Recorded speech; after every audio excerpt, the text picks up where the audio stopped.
باتیں اور بھی تھیں لیکن میں ابھی کر نہیں پاؤں گا، معذرت چاہتا ہوں، 1 آدھا منٹ اوپر ہو جائے گا۔ یاد رکھیے یہ آپ سب سے سوال ہے، یہ آپ سب سے سوال ہے، میں اپنے گریبان میں، آپ اپنے گریبانوں میں جھانکیے۔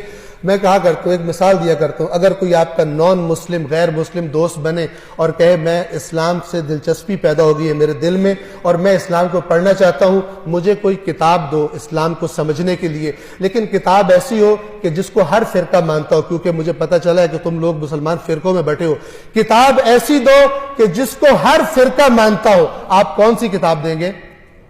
جی قرآن دیں گے نا، اور کوئی کتاب نہیں ہے۔ اب توجہ سے سنیے، یہ دوسرا سوال، اگر وہ آپ سے پلٹ کر یہ سوال کرے کہ اسلام کو سمجھنے کے لیے جو کتاب تم نے مجھے دی ہے، تم نے بھی اسی کتاب کو پڑھ کر اسلام کو سمجھا ہے یا نہیں؟ آپ کیا جواب دیں گے؟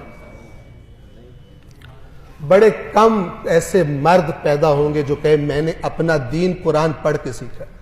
یہ بہت بڑا ظلم ہے، یہ بہت بڑا ظلم ہے جس کی شکایت رسول اللہ قیامت کے دن کریں گے، میری امت نے قرآن چھوڑ دیا تھا۔ کسی کے پاس کوئی ایکسکیوز نہیں ہوگی، میں تو فلانا مولانا صاحب کی بات سنی تھی، میں نے فلانا، اللہ کہے گا میں ہر مولانا سے بڑا تھا، تم نے میری بات کیوں نہیں پڑھی، تم نے میری کتاب کیوں نہیں پڑھی؟ اگر گمراہ ہوئے ہو میری کتاب سے دور رہ کر، اس کے ذمہ دار تم خود ہو۔ یہ میرا رسول تمہاری یہی شکایت کر رہا ہے کہ میری قوم نے قرآن کو چھوڑ دیا تھا، میری قوم نے قرآن کو چھوڑ دیا تھا۔